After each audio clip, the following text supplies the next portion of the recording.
What a gorgeous old growth forest ecosystem. Check out all this complexity. Everything from massive old growth Douglas fir trees to saplings in the understory, spacing between everything with gaps in the canopy that allows for light to come through so that things can grow down here. A rich mix of vegetation and moss over an undulating expanse of pit and mountain topography.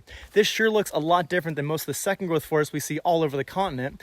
Well, what if I told you that this forest, just like those second growth forests, is actively being managed for timber and has been for nearly the past 80 years?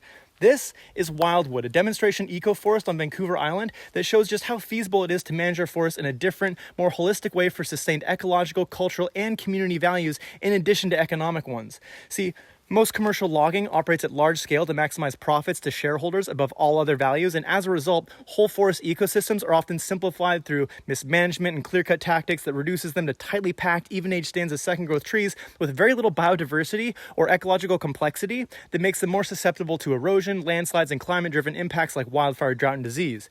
Here, things are done differently. More frequent, smaller harvests under a closed canopy that never moves more from the ecosystem than it can generate in a given period keeps the ecological function intact while still meeting demands for timber supply.